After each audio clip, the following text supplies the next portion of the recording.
Buenas tardes o buenas noches.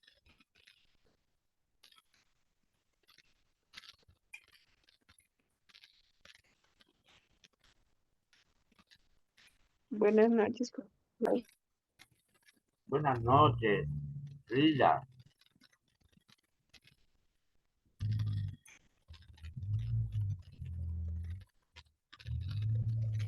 Buenas noches con todo.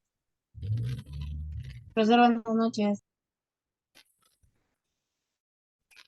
Buenas noches a todos.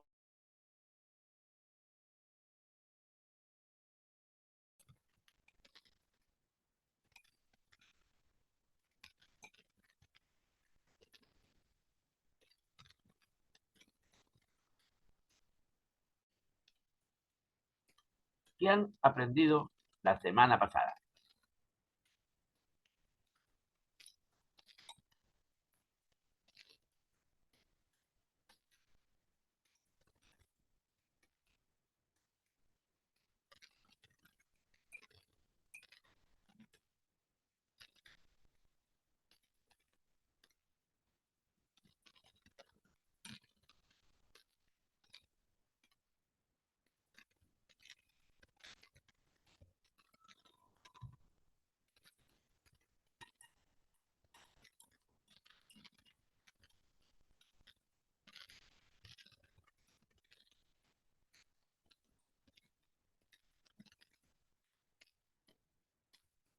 A ver, ¿qué aprendieron la semana pasada?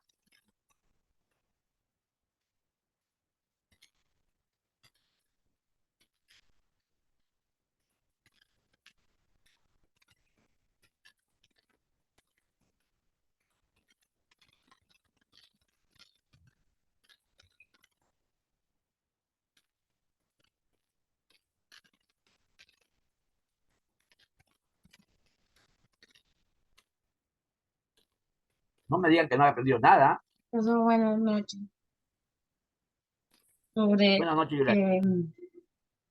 en el tiempo colonial se Ujú. hablaba mucho sobre el racismo, que mayormente tanto lo que era indígena en los indios, que tenía una ideología, profesor, sobre diferencias, muchas exclusiones, que no ayudaba mucho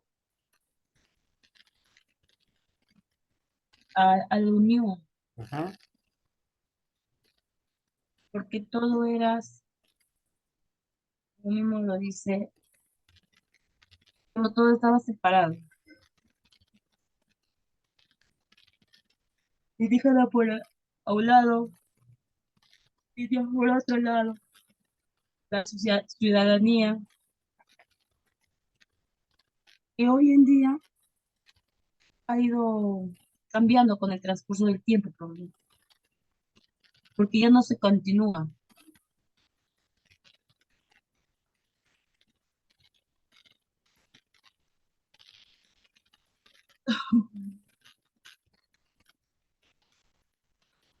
Vamos a ver, esto,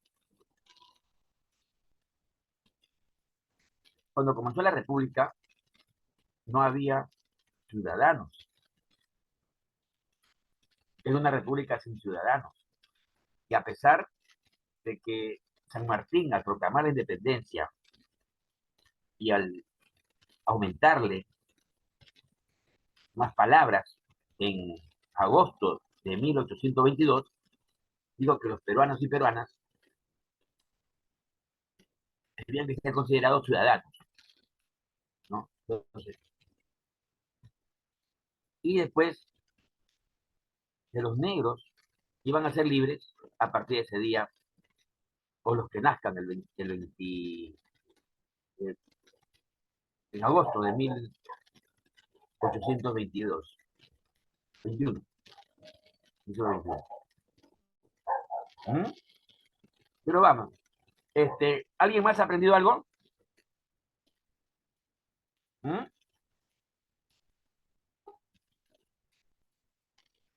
¿Nadie?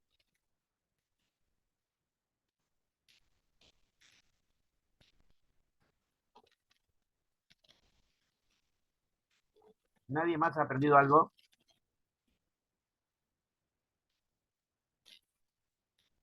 ¿Mm?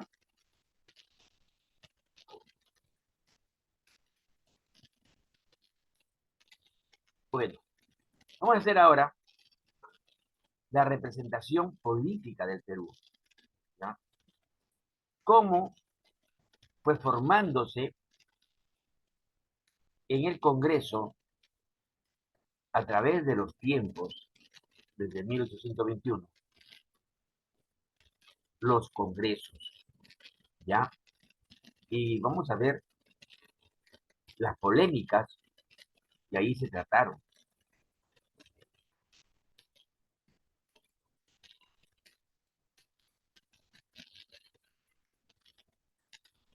Ahí está, la representación política.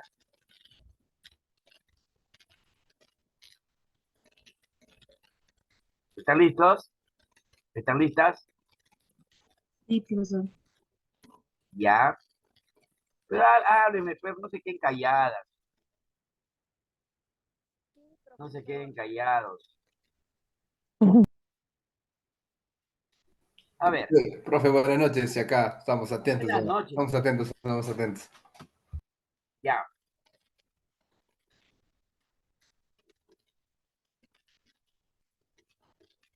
¿Saben qué es esta foto de acá? Esta foto de acá, ¿saben qué? Es el balcón donde se proclamó la independencia. Claro, pero el balcón de Guaura, ahí la proclamó la independencia, pero no el 28 de julio. ¿Ah?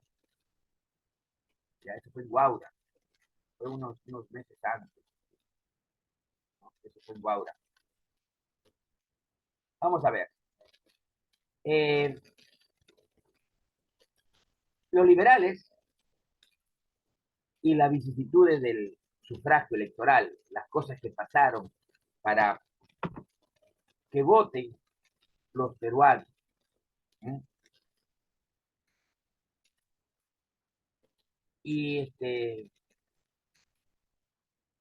a pesar de la aplastante presencia del militarismo durante los 50 primeros años de la independencia de Perú, se intentó construir mecanismos de representación parlamentaria.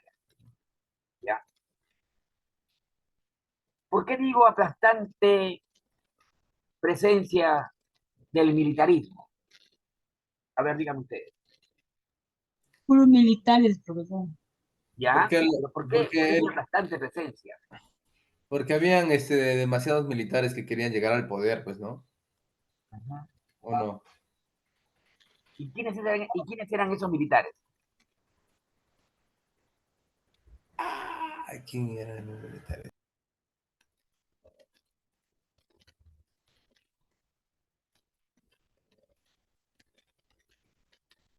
¿No saben o no se acuerdan? Cero, cero, ¿No se cero. acuerdan? A ver, estos militares eran los que habían ganado la guerra de la independencia en la batalla de Junín y Ayacucho. En Junín el 6 de agosto de 1824 y Ayacucho el 9 de diciembre de 1824 también. Y creían que su carrera militar culminaría cuando sean presidente del Perú. Esa es una. Dos, es que los civiles y los militares no estaban preparados para hacerse cargo de la República. Ahora, estos militares que habían asumido los cargos de presidente y que habían sido dejados por los civiles, porque los civiles, llámese criollos, esas cosas de dirigir el Palacio de Gobierno, el gobierno de Perú, de tomar la dirección del Estado y todas esas cosas, no les importaba nada. Ellos solamente querían que los militares den leyes para que ellos ganaran plata, nada más. Eso es lo único que les interesaba. Por eso es que estaban tranquilos, ¿ya? Así que estos militares también eran caudillos, ¿ya? Eran caudillos que cuando acaba la guerra de la independencia, no es que todos los militares hayan ido a un cuartel, no, ¿ya? Todos los militares han agarrado sus tropas y han ido al cuartel, no, no ha sido eso. Más bien, cada militar iba a su sitio, ¿no? Con sus tropas, ¿no? Con sus tropas. Y las mantenían, pues, las mantenían. Y cuando tenían que pelear por la presidencia del Perú, los hacían que esos militares que estaban con el caudillo pelearan por él. Y cuando ganaban, iban al palacio y se presentaban como presidente. ¿Eh? Como vemos, el Perú pues ha estado bajo los dominios de los militares eh, bastante tiempo, ¿ya? Más de 50 años, más, ¿ya? Pero los primeros 50 años, pues, hasta yo diría que han sido los 70 primeros años de la independencia, ¿ah? En que estos militares han hecho lo que han podido, lo que han podido, por construir la república que nosotros queremos vivir, ¿ah? Y también se han encargado de construir la representación parlamentaria. Por eso dice que en la discusión sobre el tipo de sufragio, o sea, cómo votar los peruanos, que debía establecerse como lo confirmaría, pues, las distintas visiones de lo que debería ser la nación. Fue un periodo marcado por ardientes debates entre liberales y conservadores.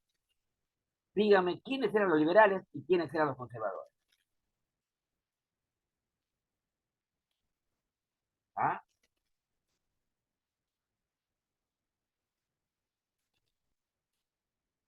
¿Tienen idea? Liberales y conservadores.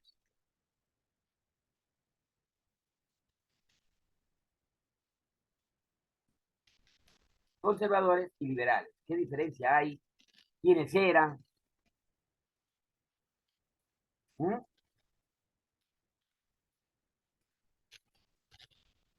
Vamos, chicos, chicas, muevan su cerebro, hagan funcionar un poquito. ¿Ah? Profesor, Dime. los conservadores apoyaban a una forma de gobierno, por decir, de todos los poderes que recaen en una sola persona. A ver, los conservadores eran los que de alguna manera creían que debía continuar lo que la colonia había tenido. Ellos pensaban de que el peruano no necesitaba más con un gobierno autoritario, con un gobierno que los tenga dominados, ¿no? Y que todas las leyes las den para mantener ese continuidad. En cambio, los liberales, ellos creían que no, porque el Perú debería ser una nación en donde por lo menos los criollos opinen, los mestizos opinen, ¿eh? Y que los poderes del Estado deberían estar libres, no como cuando los militares gobernaban o tenían el poder, ¿no? Y todo lo tenían eh, como los conservadores, haciendo que los peruanos estén en un completo dominio. Acá tengo los liberales y autoritarios, ¿no? o los conservadores, ¿ya? Los liberales defendían el poder legislativo, o sea, el poder de las leyes, ¿no?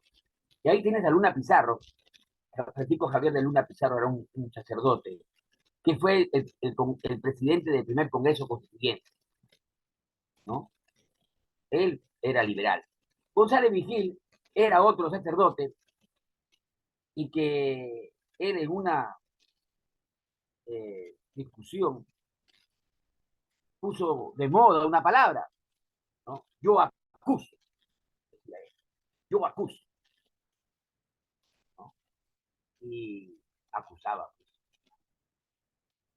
En cambio, también estaba ahí Francisco Javier, ¿no?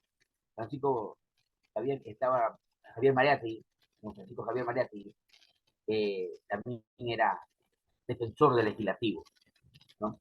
Pero los autoritarios, los conservadores, ¿no? Eran los que defendían el ejecutivo, o sea, los militares, pues, ¿no? Ahí quién estaba, Agustín Gamarra. Claro, ¿cuándo no, no? Agustín Gamarra era un militar, ¿no? José María Pardo, Pando, ¿no? Felipe Pardo de Aliaga, que fue civil, pero por ahí que estaba metido con los militares, ¿no? Además de que Felipe Pardo de Aliaga era poeta, ¿no? Escribió cosas bonitas, ¿no? Pero era pues metido pues, con los autoritarios, los dominantes, los conservadores, ¿no? Ahora, los liberales pensaban que hacia los años 40 y 50 del siglo XIX, que el sufragio universal debía sentar las bases para construir una ciudadanía extendida, ¿no? Como les digo, los ciudadanos, los conservadores, los liberales, te digo, los liberales, pensaban que tenían que votar todos los peruanos. Y sus representantes más consecuentes creían que debía dársele el voto también a los indios, pues, a todos los del Perú, ¿no? Intentaron inicialmente construir un frente de artesanos de Lima, ¿no? Para que votaran, pero la experiencia práctica deparó decepciones que llevaron a cambiar pronto su punto de vista, ¿eh? Todavía los indios no estaban preparados para votar y las elecciones, pues, debían ser mejores, ¿no? Mejores. Ahora, podía pensarse que los liberales eran pro-indigenistas, ¿no? Qué bacán, ¿no? Pero en realidad la visión que ellos tenían de los indígenas y los negros no era mucho más positiva de los conservadores, ¿ah? En los discursos de Tábara, por ejemplo, los indígenas son calificados como desgraciados, madre mía, raza embrutecida, así le decían, ¿ah? Esos desgraciados, esa raza embrutecida, decían. Sin embargo, a diferencia de los conservadores, los liberales atribuían el atraso, miren, el atraso de los indígenas, no a sus taras biológicas, por ejemplo, ¿no? Sino a que estos no habían tenido una participación activa en la vida política. El sufragio debía ser una escuela de ciudadanía y un elemento redentor de los sectores subalternos. ¿Qué les parece esto? ¿Ah?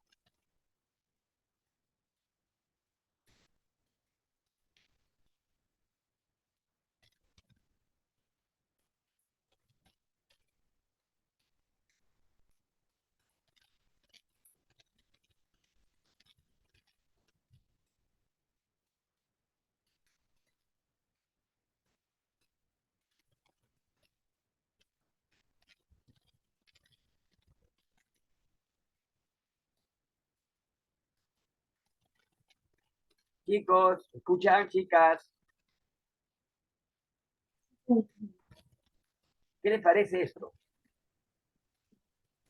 Lo que pensaban los liberales. ¿Mm?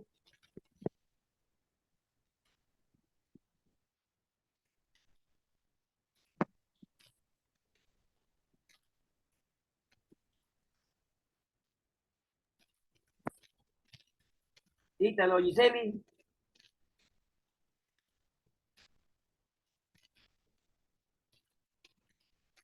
Carlit,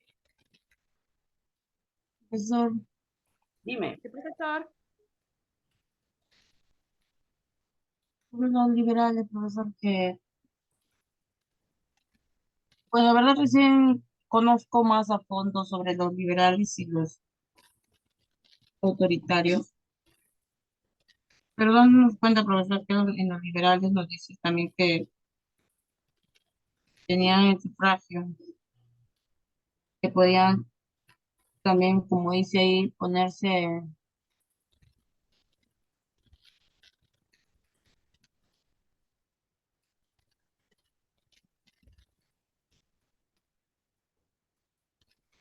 Ay, Giseli, ya. A ver, eh,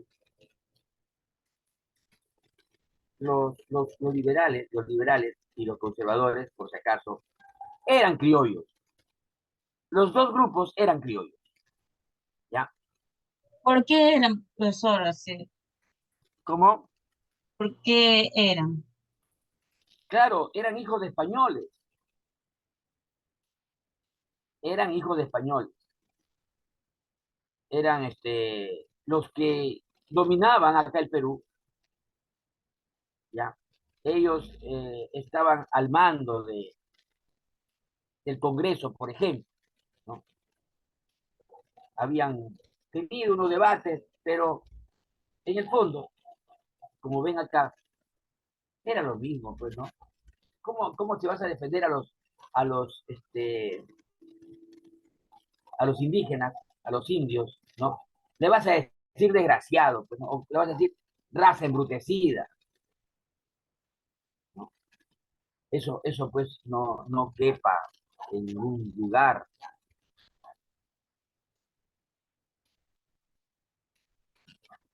Ahora, hasta 1896, ¿ya? El proceso de sufragio pasaba o comenzaba por la formación de un registro, ¿ya? De un registro de los electores, ¿ya? Tarea que era encargada o entregada por lo general a las autoridades edilicias. Por si acaso, antiguamente, las autoridades edilicias, o sea, los alcaldes, los vicealcaldes, los gobernadores, qué sé yo, no eran elegidos por el pueblo, ¿ya? Sino eran puestos a dedo por las autoridades. Y a ellos les daban para hacer el padrón de electores, ¿ya? Eh, también, en pocos casos, les daban a las autoridades políticas, ¿no? O a juntas compuestas por funcionarios municipales, políticos, judiciales de la localidad, ¿no? Estas juntas estuvieron constantemente dominadas por los intereses locales, ¿m? Regionales, más que nada capitalinos. Era habitual falsificar la lista de ciudadanos. ¿M? La falsificaba la lista de ciudadanos. Y miren, en esa lista se incluían pues a personas que ya habían muerto, ¿no? O que eran incapaces de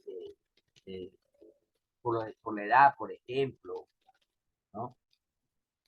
Y eliminaban de registro a personas que tenían el derecho de votar, ¿no? Y las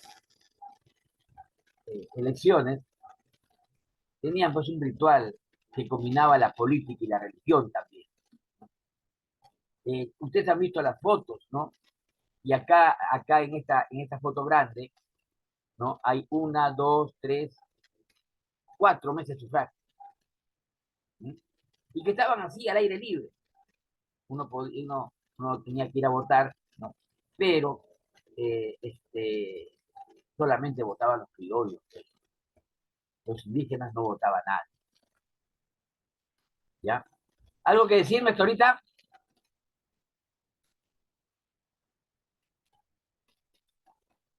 ¿Nada?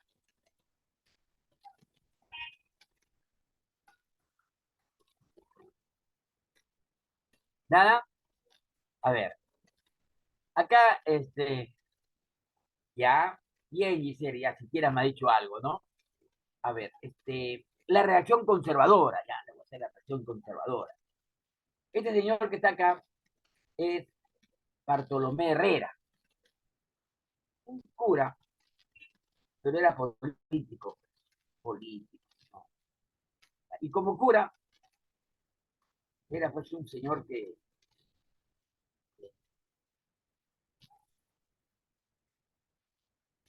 traía pues enredos, confusiones a la gente, ¿no? Por ejemplo, los conservadores tuvieron mayor fortuna porque expresaban mejor la realidad de la naturaleza del poder que había instaurado la República, ¿no? Su más destacado representante fue, pues, el sacerdote y educador Bartolomé Herrera. Este tuvo un destacado rol en la sociedad a mediados del siglo XIX. Una de sus intervenciones, ¿no? eh, que mayor influencia había alcanzado, provocó una polémica que tuvo gran resonancia y fue hecha desde el púlpito de la catedral, ¿no? Conocen el púlpito, ¿no? No, profesor. Mira, esta es la nave de la iglesia, la misa, que tiene el altar, ¿no? Y más o menos a la mitad del templo había una escalerita que se subía y ahí arriba tenía pues una caja redonda, pues, ¿no? Y con su ventana, y desde ahí él hacía su discurso, pues, ¿no? O su vía, ¿ya? Entonces, ese día, él pues, se fue al púlpito, ¿no?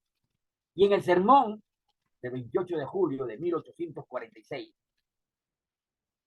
28 de julio de 1846, es pues ya 25 años de la independencia, ¿no?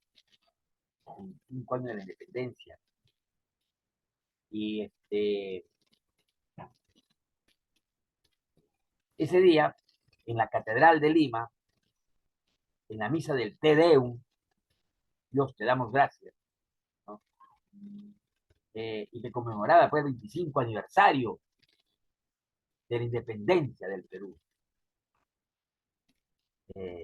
Herrera denunció los errores impíos y antisociales que difundió la Revolución Francesa y que había inspirado mucho en favor del revolucionario peruano. Mira lo que causa él, ¿no? Con su controversial discurso que hizo. Dice que los errores impíos y antisociales que había difundido la Revolución Francesa, ¿ah? Y que esos errores impíos y antisociales habían inspirado mucho el fervor revolucionario peruano. O sea, acá también cometíamos errores antisociales.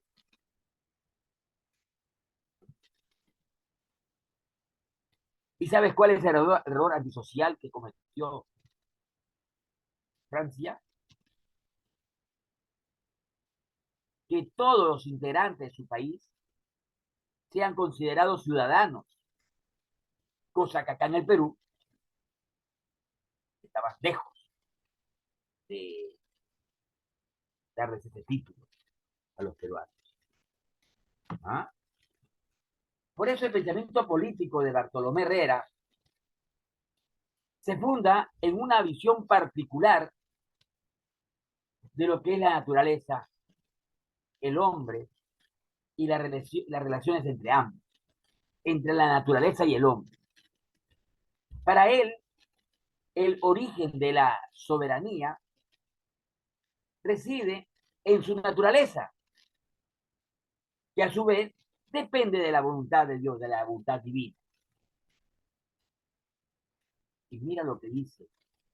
Dios no da autoridad a un hombre en particular, a un determinado rey, pero ha creado una naturaleza que los individuos son desiguales, en las que unos tienen más capacidades que otros. Y son estos más dotados por la naturaleza, por Dios, en última instancia. Quienes tienen derecho divino de gobernar, Dios mío.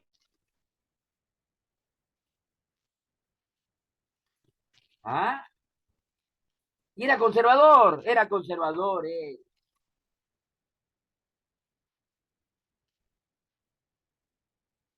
Esas personas nos gobernaron a nosotros. Esas personas fundaron la república, que es ahora. ¿Mm? La monarquía tradicional encuentra aquí, pues,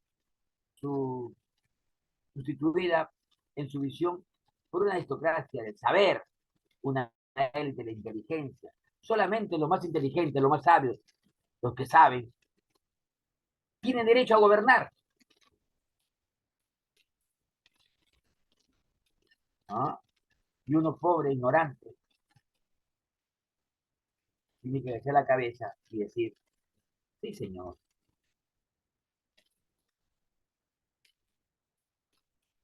Ni siquiera el derecho, no tienen el derecho ni siquiera ni de votar. ¿Ah? ¿Qué les parece esto?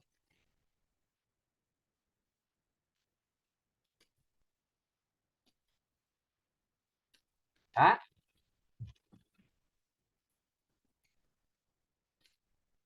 ¿Qué les parece? A ver, Marisol,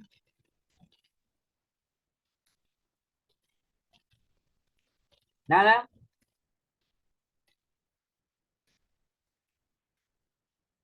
Elizabeth Mendoza,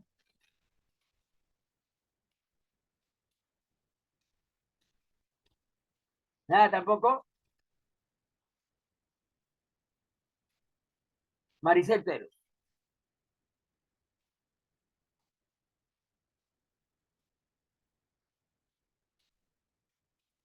Maribel Torres,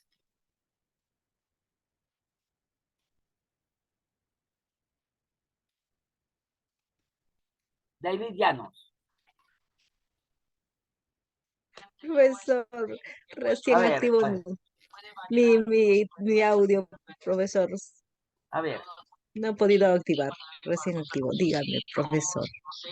No, ¿qué te parece esto de que hablaba, por ejemplo, Bartolomé Herrera, ¿no? Ah, es,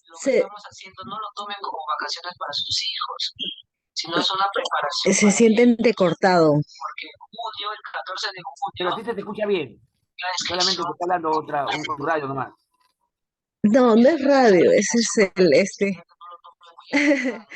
Sí, no, entonces, por eso es la que Ya. estaba tratando de ver que estaban, los dibujitos veía para poder guiarme de lo que yo podía hacer. No le he escuchado muy bien a usted porque se sentía entrecortado. Ah, no, no, estaba hablando del discurso de Bartolomé Herrera, ¿no? Que él decía de que eh, esto, los gobernantes, los reyes, tenían el poder divino de gobernar, que Dios les ha dado porque ellos tenían inteligencia, porque eran lo más hábiles en pensar, y que los gobernados eran, pues, en otras palabras, ignorantes. Claro, profesor, pero eh, bueno, eh, entendí de que hay, A ver, mira, dice lo que Bartolomé Herrera, con una visión particular, pues, ¿no? De lo que es la naturaleza y el hombre, dice, Dios no da autoridad a un hombre en particular, ¿no? No da a un hombre en particular. ¿Ya? Profesor, no se escucha, lo que pasa es que Elizabeth, tu audio se escucha ahí un Sí, eco, porfa. Ya, ahora dice sí. Elizabeth, ya, ¿no? Dios no da autoridad a un hombre en particular, dice, a un dominado rey, pero ha creado una naturaleza en la que los individuos son desiguales. La naturaleza ha hecho individuos desiguales, en la que unos tienen más capacidad que otros, y son estos los más dotados por la naturaleza, por Dios, en última instancia, quienes tienen derecho divino de gobernar. O sea que, Claro, profesor, la ideología de Bartolomé Herrera era, pues, ¿no? Que la soberanía de la inteligencia fue propuesta por él, ¿no? Bartolomé Herrera fue el de la propuesta sobre la soberanía de la inteligencia, ¿no? Esto basaba en la aristocracia intelectual de esos tiempos, ¿no? Que había que gobernar la sociedad. sí, pues, sí. Además, Más o además de menos. que era el pensamiento de todos, ¿no? Sí, Y pero que, él fue el que, él está considerado como el postulado más resaltante, ¿no? De esta filosofía, de la sí, pues, soberanía de la inteligencia. pero ese se basa, pues, acá en tratar mal a los habitantes peruanos, ¿no? Basándose en eso, ¿ya? Y que, o sea, a una persona que él cataloga inteligente por sobre las otras personas que ni siquiera ha habido una medición para catalogarlo menos inteligente, solamente por el hecho, ojo, por el hecho de haber nacido en una cuna aristocrática, en una cuna española, ¿no? Porque los españoles debían de seguir gobernando el Perú. ¿No? Eso es lo que ha querido decir. ¿No? Ahora, viéndolo a la frialdad del tiempo, la distancia, ¿no? Esas palabras que él ha dicho, pues es prácticamente un insulto a los peruanos, ¿no? Pero bueno, eh, como él, como un hombre escrito, se le puede considerar un sabio dentro de, de la República, de los primeros años de la República, un iluminado, porque más que pensar así, ha pensado pues por toda la gente y ha dicho lo que la gente pensaba. Por eso es que en ese tiempo nadie decía nada. O si alguien quería decir que comenzaba a hacer un una discusión de eso, ¿no? y que a veces llegaba pues a casos extremos, ¿no? Por ejemplo, el proyecto constituyente, ya, el proyecto de la Constitución que Herrera redactó para la Asamblea Constituyente de 1860, resume su visión conservadora de la realidad, ¿no? Allí proponía la restauración de los diezmos eclesiásticos.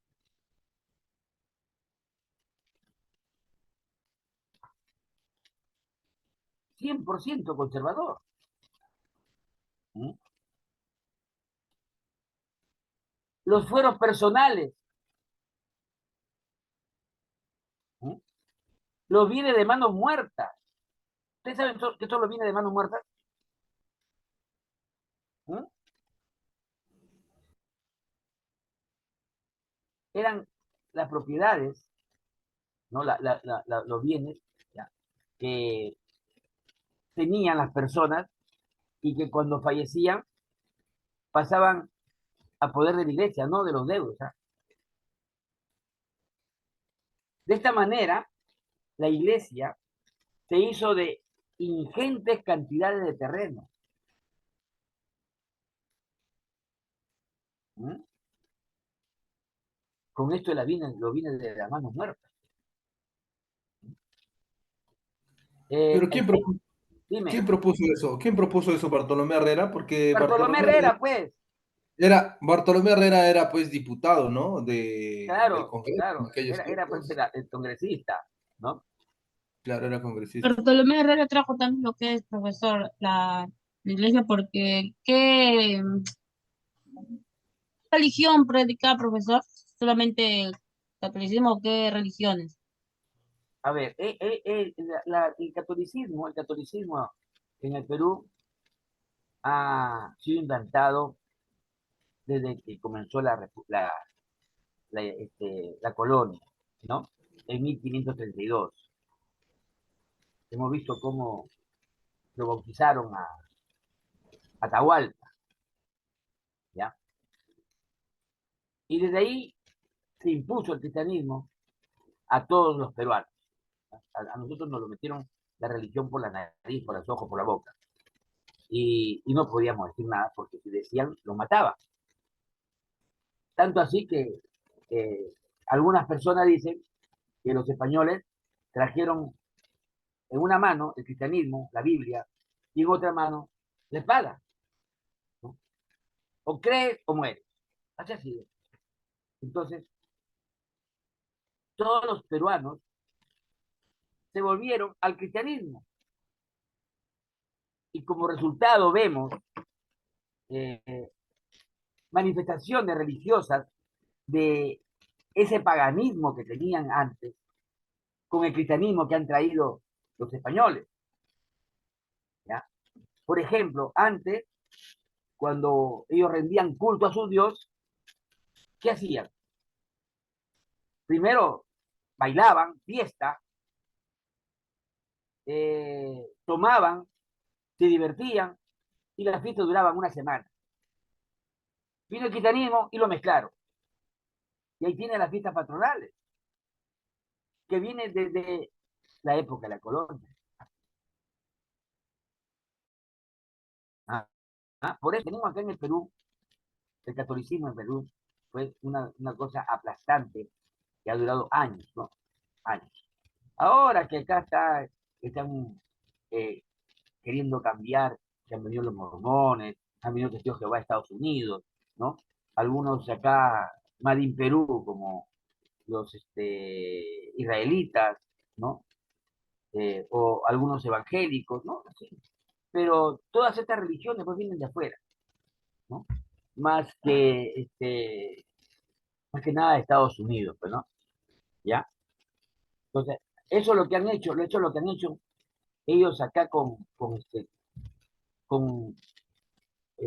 llama? Con el Perú, ¿no? Que hasta Bartolomé Herrera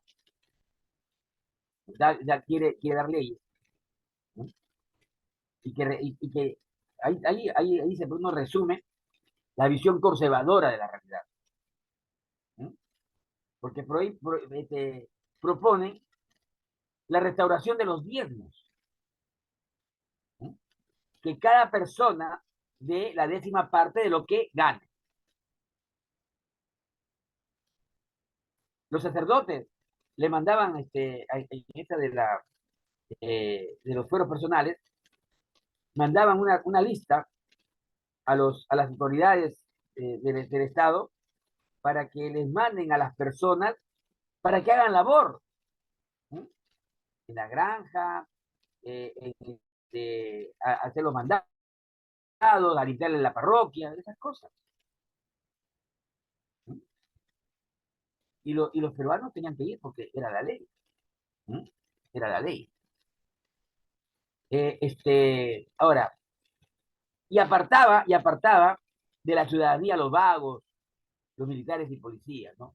Los jornaleros y los sirvientes. Según Basadre, ¿ya? Jorge Basadre es un historiador, ¿ya? Se trató del mayor esfuerzo institucional hecho de la perspectiva conservadora del país. ¿Sí? La perspectiva conservadora pues, fue su máximo exponente, Bartolomé Herrera. ¿Sí? Por eso muchos años ha tenido vigencia ese, esos contubernios del Estado con Iglesia.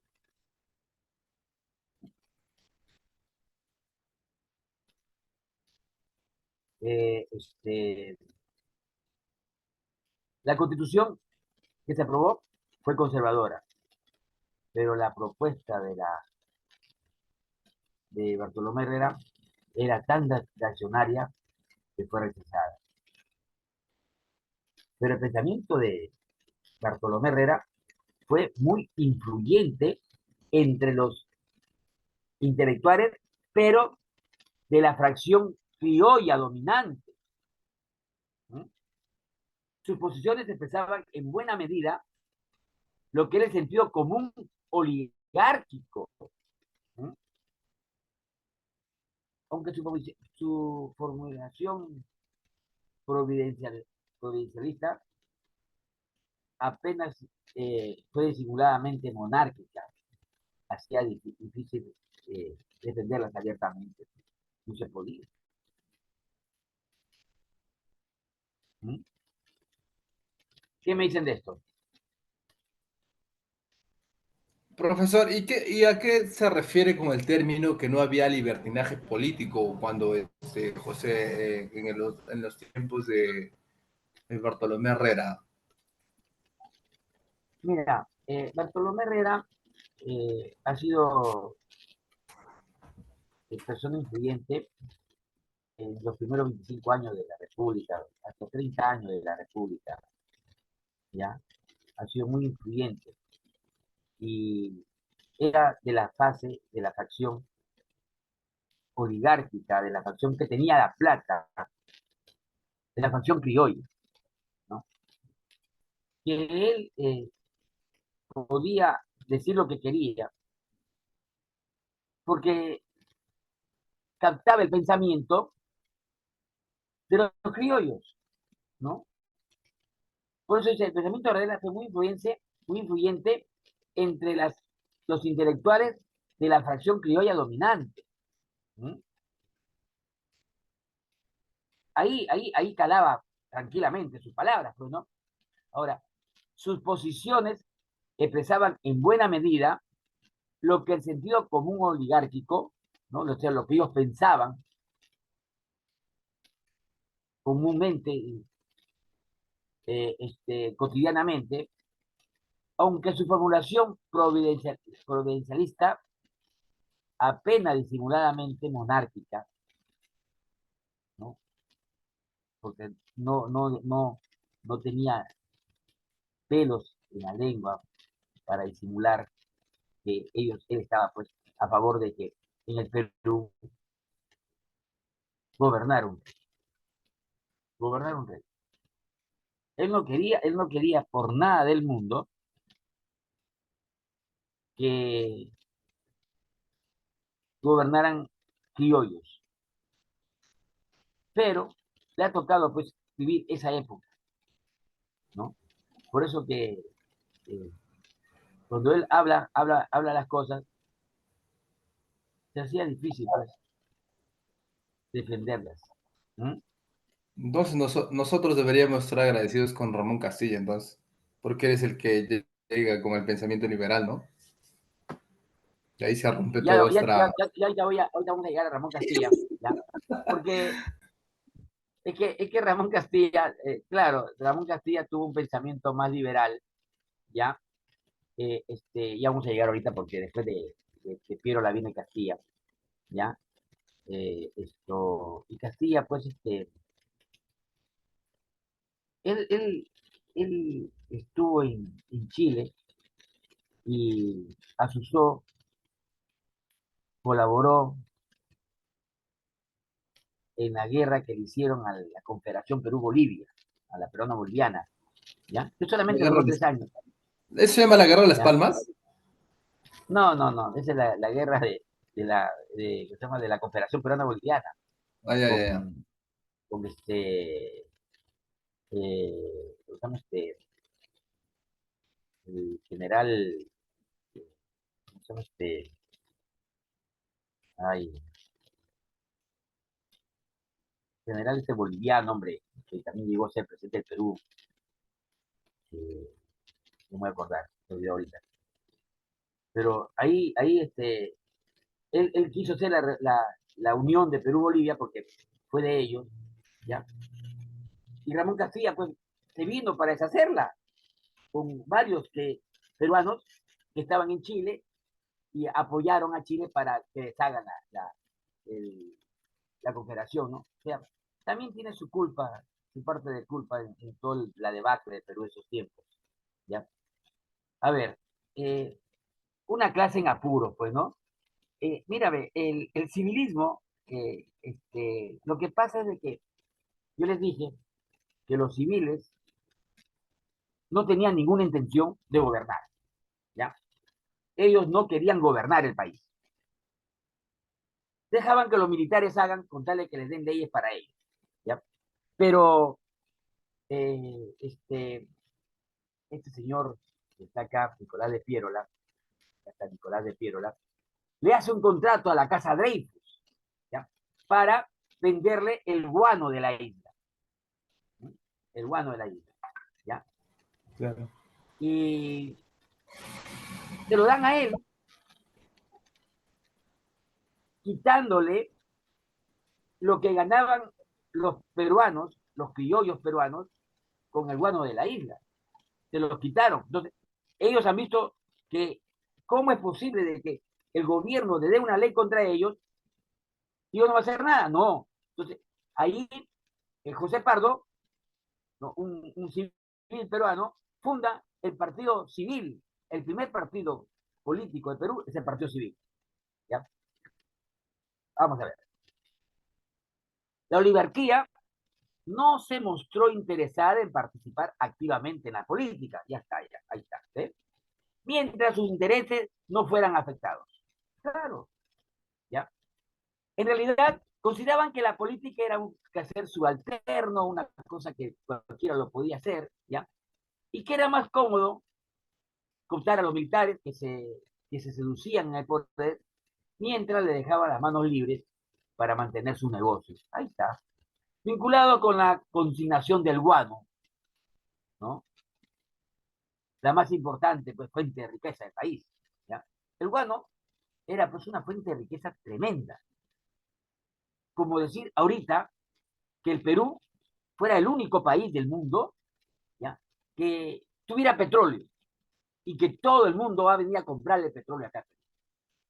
Así ha sido el bueno del año. Y se lo repartieron ahí los criollos. Pero eh, la actitud pues de la oligarquía, ¿no? De los oligarcas, cambió bruscamente cuando en 1869 Nicolás de Piérola, ¿ya? Nombrado pues ministro de Hacienda del general Balta, les arrebató la consignación del guano. ¿Ah? para entregarse al comerciante francés Auguste Dreyfus. Esto amenazaba mortalmente los intereses oligárquicos en la década de 1870. ¿Ah? Se implementaron los llamados a las élites para participar tanto en la vida asociativa como en la vida política, o sea, formar un partido cívico. ¿Mm? Ahí está, pues este es Pardo, este de acá es José Pardo, no más, no, no el Pardo, no el Pardo. Ah. Era normal que militares provenientes de grupos subalternos distintos a la oligarquía, mayormente mestizos, llegaran al poder. Entonces, los rodeaba o los cooptaba sin dejar, por eso de murmurar de ellos y burlar de sus espaldas, de manera que aseguraban sus intereses, ¿no? Y la participación de la oligarquía en la política se concretó en la formación del Partido Civil. El primer partido de la historia del Perú, el primer partido de la historia republicana, que asumió la defensa de los intereses de los oligarcas, de ellos, buscando dotar finalmente a la plutocracia limeña de una representación política propia. ¿Mm? Y ahí estaban ellos, pues. Entonces, la guerra con Chile, ¿no?, es importante desde otro punto de vista. ¿Ya? La reflexión sobre las causas del desastre que llevó a la primera crítica orgánica del orden social creado después de la independencia. Y es el discurso de 1888 de Manuel González Prada, ¿no?, que sentó las bases de la crítica al orden oligárquico que se repetía a lo largo del siglo XX. No formen al verdadero Perú las agrupaciones de criollos y extranjeros que habitan la faja de la tierra situada entre el Océano Pacífico y los Andes. La nación está formada por las muchedumbres de indios diseminados de la banda oriental de la cordillera. Eso lo dijo Manuel González Prada. ¿Mm? Que no forman el verdadero Perú, los oligarcas, no lo forman. ¿Ah? Y los extranjeros, porque venían extranjeros y eran los dueños del Perú. ¿Ah? Pero tampoco cuando estaba Manuel González Prada, tampoco eso fue realidad, ¿no? Eso no es que lo haya dicho, y recién hacía una realidad en 1970, no, 79, en 1979, ¿ah?, cuando la constitución que hizo el Partido Aprista Peruano les dio el voto a los analfabetos. ¿Mm? Recién ahí podría decirse el Perú ya puede votar. ¿Ah? Y eso es verdad. ¿Ah? Eso es verdad. Y antes de eso, ellos no votaban. Y lo que sabían leer y escribir eran pocos. La mayoría de la masa de los peruanos, de los indígenas, no sabía leer y escribir. Los tenían ignorantes. Ignorantes. ¿Mm? ¿Qué les parece eso? ¿Ah? Dígame, pues, chicos. Muy interesante, profesor, todo el tema que nos está informando para poder actualizarnos de los tiempos, porque nos hace falta más cultura. Para mí sí. Ya el colegio no nos enseña, solamente nos enseña lo básico, pero no lo complementa con lo que usted nos está complementando hoy en día, profesor, para tener conocimiento de lo que fue antes, durante y después en los tiempos peruanos, de Perú. Y con eso nosotros nos podemos comprender por qué es que estamos así. ¿Ah? Porque acá los peruanos eh, el voto es universal en el Perú. ¿Saben desde qué año o no? Desde el año 2005. Desde el año 2005, cuando Valentín Paniagua dio el voto, no, Valentín Paniagua no, Toledo, ¿no? Dio el voto a todos los peruanos, a todos los militares, ¿ya? Gracias, en serio. Ahora, al inicio del ex régimen de Augusto B. Leguía, y miren que este Leguía, eh, que gobernó en 1919, ¿ya? A 1930. 11 años gobernó el Perú. Este señor Leguía, este de acá. Augusto Bernardino Leguía, ¿ya?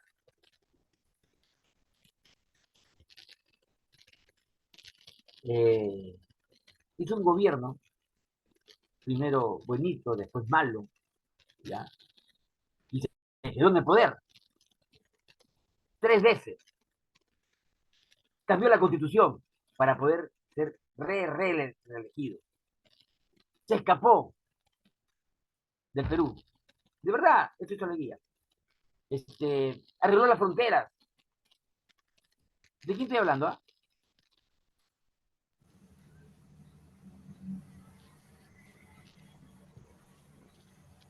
¿De quién estoy hablando? De Leguía, pues, De profesor, ¿o Leguía, no? ¿no? ¿Y a quién más se parece? ¿Ah? ¿Cómo así? ¿A quién se parece? A ver, se escapó del Perú.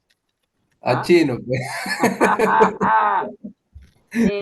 El chino hizo un gobierno igualito a de Leguía. Igualito. No hay punto de comparación, el de Chino fue mejor. Ah, el chino, vas a ver, agarra un libro o vete acá al internet y mira las cosas que hizo Leguía y que Fujimori las repitió. De verdad, de verdad, de verdad.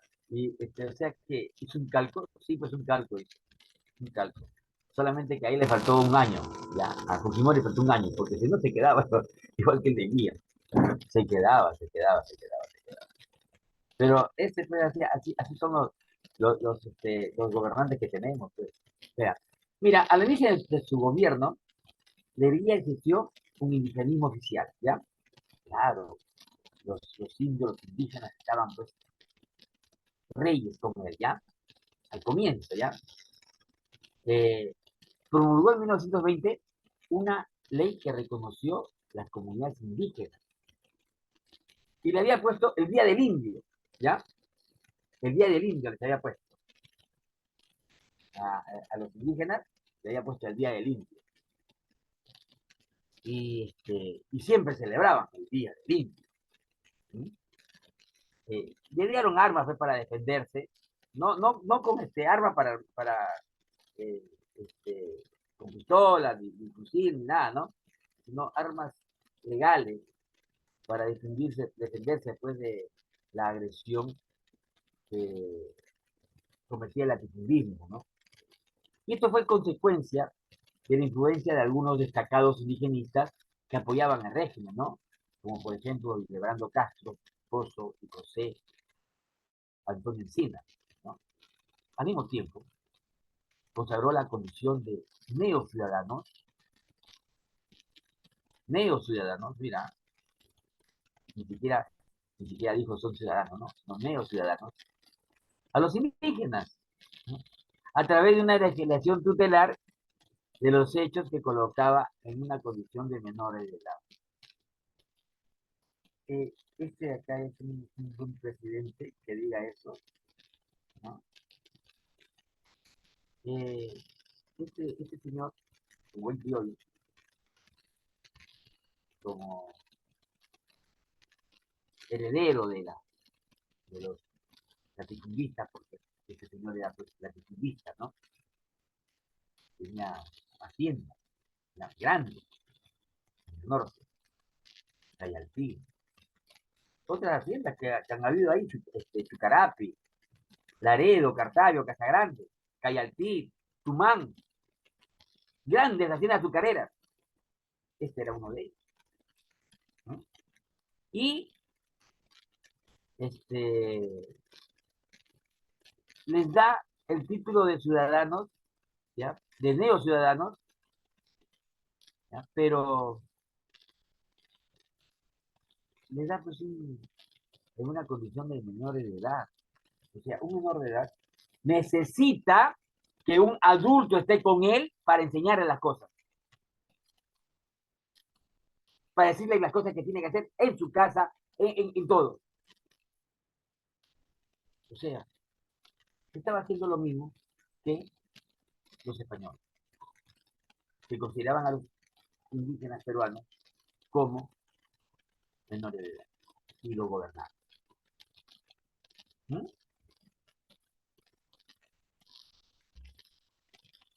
Luego de la derrota con Chile, que nos ganaron, bueno, no fue con Chile, ¿ya?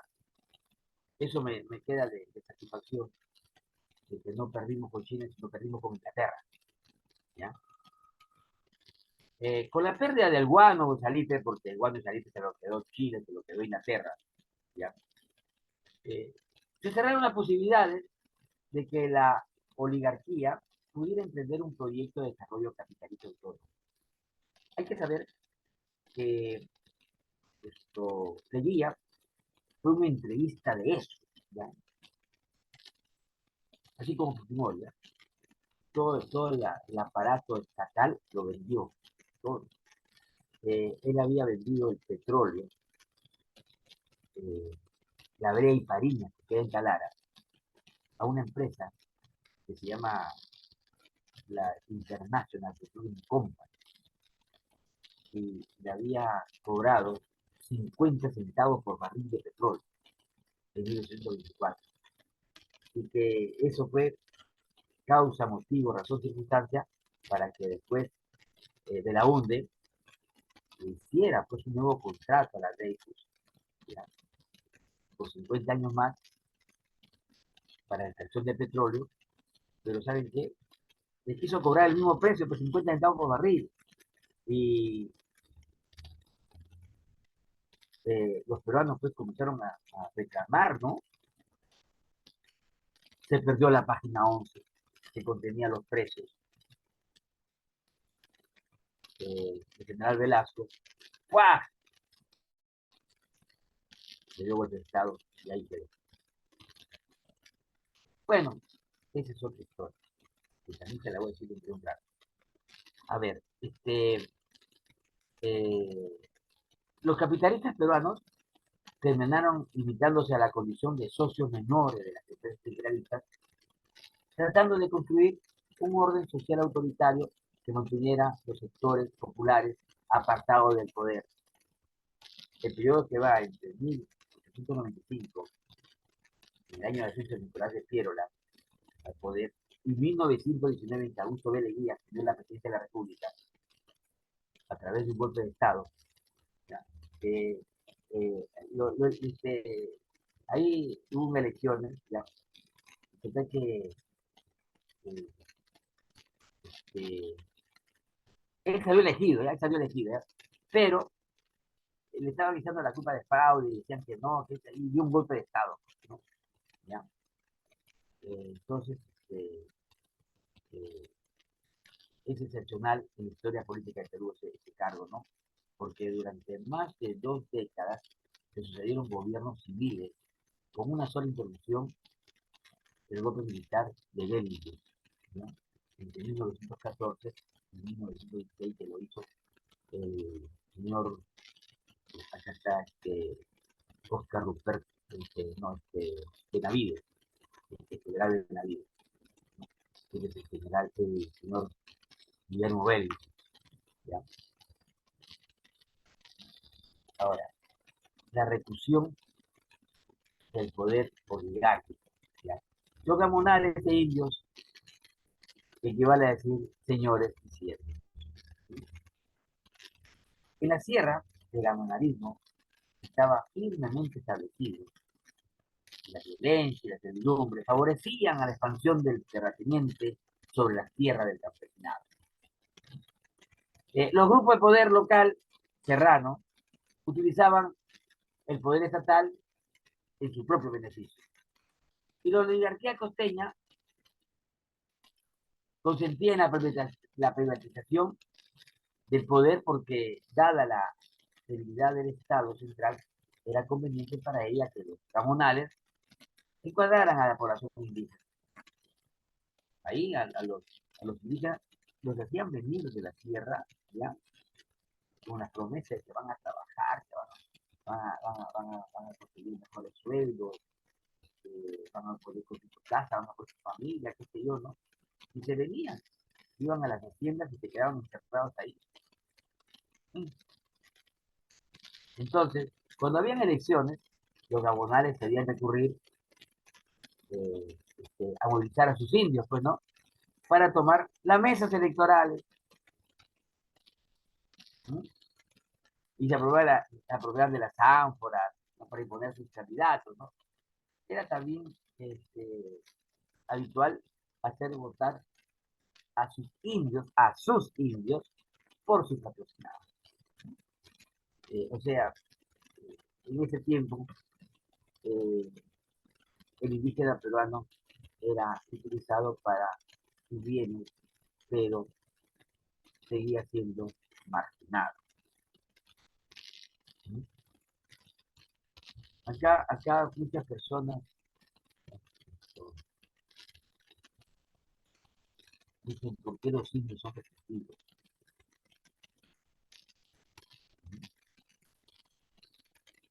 Y cuando se entera de esas cosas, te hierve la sangre. A mí me pasa eso. A mí me pasa eso. A veces hasta se me quiere salir la lágrima, porque escuchar, ver, saber que el indio ha sido maltratado, ha sido ninguneado, ha sido considerado no ciudadano, y cuando ha sido considerado como ciudadano, era considerado menor de edad. O sea, ¿qué querían hacer con los indígenas peruanos? ¿Qué querían hacer?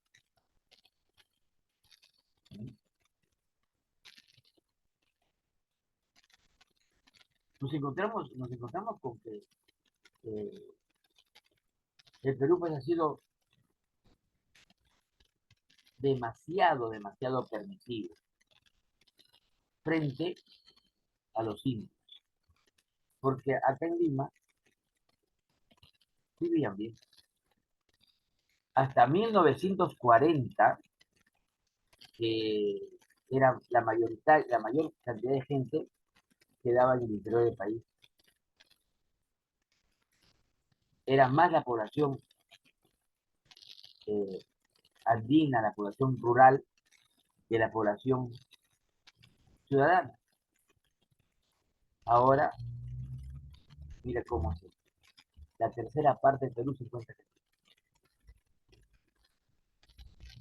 La tercera parte del Perú.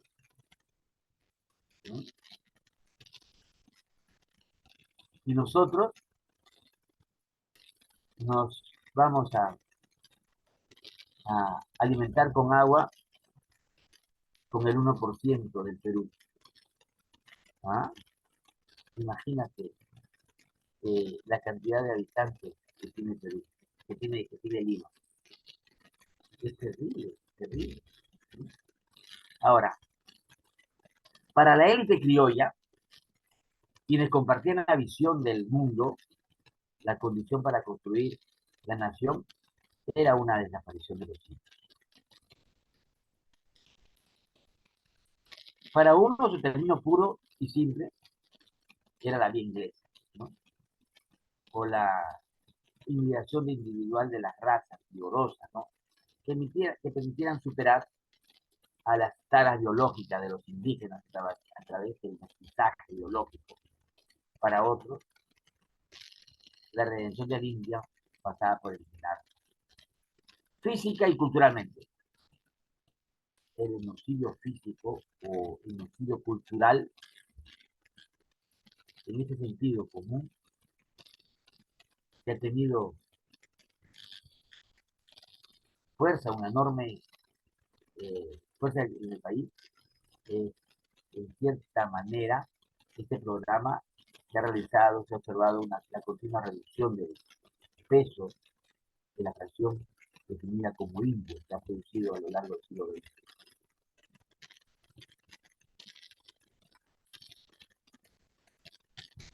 Y Alberto Fujimori también hizo eso, utilizar las todas las indias para que no tengan hijos. ¿Sí? Esa política de exterminarlos física y biológicamente es diario.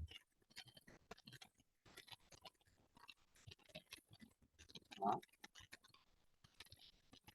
¿Cómo, cómo no ser una raza resentida? A ver, ¿ah? Díganme.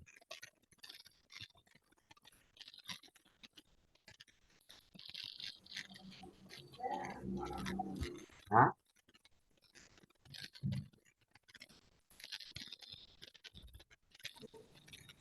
Profesor, pero hay temas acá que de alguna otra manera, claro, puede decirse que sí, ¿no? Pero, por ejemplo, yo creo, voy a volver a repetir, yo creo que se tuvo que tomar medidas para evitar, ¿no? Lo que es el crecimiento poblacional en el país, ¿no? El No, el tema crecimiento de la... poblacional es acá en Lima. En provincia Pero, no hay crecimiento poblacional. pero de alguna otra manera, ¿cuál? Pero ya no hay, pero pero ¿dónde va esa población? Esa población va para Lima, pues a la capital, ¿no? Entonces, No, como dice pues. usted, Y otra cosa, en el Perú hay todavía espacio para unos 30 millones más. no, ya no hay espacio, profesor, porque si tú lo ves, ¿a dónde va Ay, esa gente? Esa gente no, va a las hay, montañas, hay, pero hay hay espacio, consecuencias, hay profesor. espacio. Esa gente migra y a qué se dedica, a la agricultura, y la agricultura que trae deforestación. Yo no digo que está mal. Esa gente que migra, por ejemplo, la gente de la sierra, no tengo nada contra ellos, porque igual soy peruano igual que ellos. ¿A dónde migra? Migra a la selva que a deforestar los bosques, a hacer chacras, parcelas en zonas que no están permitidas. Entonces eso trae consecuencias. Yo creo que se debería aplicar leyes para que la población ya deje de crecer, ¿no? Porque ya está en su pico más alto, creo. Y me parece a mí, voy a O contradecirle, sea que a ti te parece bien que se termine la raza indígena. no, no me refiero a la raza indígena, sino que debe haber no, el Perú no debe tener una sobrepoblación por Ya, muchos temas, hay muchos ya, temas pero que yo te influyen. entiendo, no es la población, ¿no? Porque no ha sido por tema de población, sino ha sido por tema de los indígenas, nada más. Eso ha sido, ¿ya? Claro, pero usted ya está Porque mezclando, está pasando otro paso. si no se seguiría con esa política de, ¿cómo se llama?, de estilización para las mujeres, ¿ya? Y no solamente para las mujeres indígenas, sino para las mujeres criollas del Perú, ¿no? Las mestizas. Pero no, era contra la raza indígena. O sea que era tratar de exterminar toda una etnia, ¿no? Y que es etnia. Mira, esta etnia de los indígenas de acá del Perú y de Bolivia, porque esos dos países nomás tienen comunidades que son nativas de estos lugares. En Chile no hay. Argentina no hay. Colombia tampoco no hay. Ecuador En no hay. México sí, ¿verdad? Venezuela no hay. Solamente en el Perú y Bolivia. ¿Sí? Que esa raza ha resistido años, años, ¿ya? Y y los gobernantes siempre han tratado de eliminar, ¿no? Ahora, la generación del centenario. ¿Ya? En 1921, cuando era presidente Leguía, ¿ya? Se celebró pues, el centenario de la independencia. ¿Ya? Y el cuestionamiento de la sociedad oligárquica alcanzó su más óptima expresión en los años 20, durante el régimen de Augusto B. Leguía, ¿no? En la crítica de la generación del centenario, ella se debe a la conclusión de dos movimientos políticos, ¿ya? Que mayor influencia han tenido durante el siglo XX y que siguen hasta ahora. ¿Ya? Uno es el Partido Aprista, de Víctor Raúl Ayala Torres, y el otro es el Partido Socialista fundado por Carlos María Tello. Aya y María Tello son opositores frontales del orden oligárquico, del orden imperialista de los Estados Unidos. Creían que era necesaria una revolución social, ¿ya? Y que los trabajadores debían conducir al Perú, pero había entre ambos discrepancias.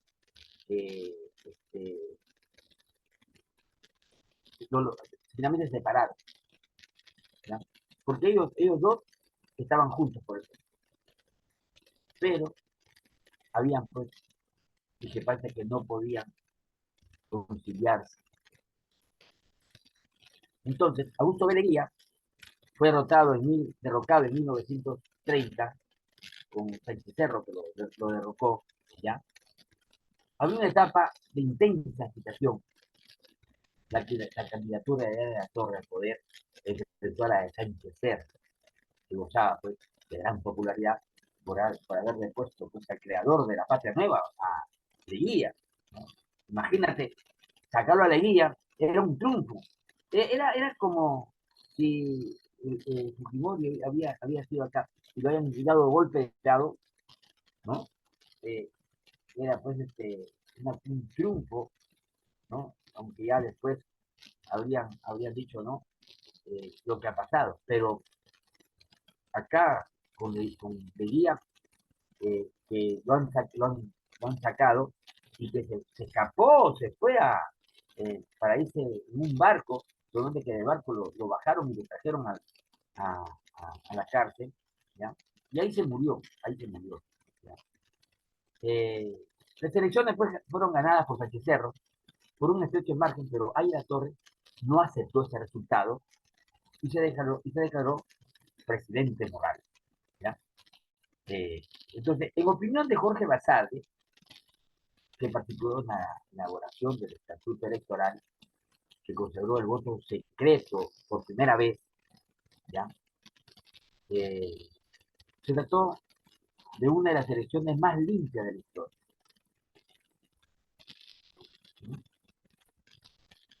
El enfrentamiento prosiguió en distintos terrenos, ¿ya? Deviniendo pues en una guerra civil que culminó con el asesinato de Sánchez Cerro, ahí en el Parque Matamula, ¿ya? Parque de la Reserva, cuando estaba despidiendo a las tropas que se iban al norte, ¿ya? Estaba pasando revista, y le metieron un balazo, una prista, ¿no? Y la oligarquía, viva, dispuesta a agarrar todo lo que veía acá en el Perú, entonces lo pusieron al general Óscar Ruperto Benavides, ¿no? El mismo que derrocó a Beringer en 1914, ¿no? ¿Ya? El ocaso de la oligarquía. Para los años 40, el agro peruano había entrado en una grave crisis. Con algo más de 6 millones de habitantes, de los cuales 4 vivían en el campo. Mira, la tierra existente era cada vez más insuficiente para una población en expansión que dependía de las actividades agropecuarias. La baja productividad de las explotaciones tradicionales y por otra parte se agravaba la situación. Este motivo fuerte presiones sobre el orden terrateniente que se expresaron a través de la migración, las invasiones de ciudadanos, ¿ah? ¿Ya? Invasiones de terrenos, por ejemplo, lo que han invadido en 1940 es el edificio, el Cerro San Cristóbal, hay un H, ¿ya? A partir de la segunda mitad de la década empezaron a surgir las barriadas, eso es las barriadas, ¿no? Alrededor de las cuales más importantes son como consecuencia de grandes migraciones que abandonaron el campo para buscar nuevas oportunidades en las ciudades, ¿no? El gobierno en general Odría, el gobernó del 48 al 56, tuvo que hacer frente a la demanda de estos vastos movimientos de nuevos pobladores urbanos, ¿ya? Y no estaba, pero general Manuel Odría, en 1945, dio una, una ley para que las mujeres pudieran votar. En 1956 votaron por primera vez las mujeres. Ahora, los grandes cambios en el Perú a mediados del siglo estaban experimentando, crearon nuevos contingentes sociales que exigían la participación política, ¿ya? La gran migración cambiaba el rostro del país. A lo largo de la segunda mitad del 50 y los primeros años de la década de 60 siguiente, la toma de tierras del campo y la ciudad permitieron el orden solidario. Los sectores medianos de la gente, formados como una consecuencia de la expansión del Estado, presionaban por formas, mientras los trabajadores urbanos demandaban pues, mejores condiciones de vida. La presión de las organizaciones políticas que actuaban en la clandestinidad de los sectores medianos de la gente de la clase obrera, a formarse alrededor de la institución importante y la política estatal de obras públicas, ¿no? Y la propia oligarquía, que aspiraba pues, a controlar el poder que pertenecía a la autonomía del dictador al que había contribuido a poner, ¿no? Y crearon la opción propiamente excesiva, ¿no? Hasta ahí nomás. ¿Ah? ¿Qué les parece la clase de hoy día? Muy interesante, profesor. Hay cosas que, bueno, no lo hemos estudiado a profundidad y bueno, ahora ha llegado el momento de saber todo, ¿no? Y sí, como usted comparto eso, ¿no? De que a veces uno tiene rabia y mucha cólera y ya, o sea, uno no sabe que todo lo que ha pasado y todo lo que está perdiendo el Perú, ¿no? Las tierras, todo el lado, los problemas que hay con Chile y todo lo que se ha perdido, pues. Sí, pues. Pero no es tarde. eh, lo que nos queda es aprender a ser ciudadanos. Sí, profesor. Lo que nos queda, cuidarlos como nuestro tesoro, pues, ¿no? Sí. Porque ya para lo que teníamos, Pero te digo, si no nosotros, para tener la democracia que necesitamos, porque no hay democracia en el Perú, esto, tenemos que tomar cartas en el asunto y ser verdaderos ciudadanos. Que en el Perú hayan ciudadanos y que tengan participación ciudadana en el Estado, en las municipalidades, y van a ver cómo de esa manera comienzan a cambiar el rostro del Perú. Hasta ahora yo dejo ahí. Eh, no sé si quieren decir algo, si no, pues conmigo será hasta la próxima semana. Nada. Bueno, chicos. Nos vemos entonces la otra semana. Chao. hasta luego, profesor, hasta el otro martes. Creo, profesor, muy buenas noches, en la próxima clase. Ya, gracias, gracias.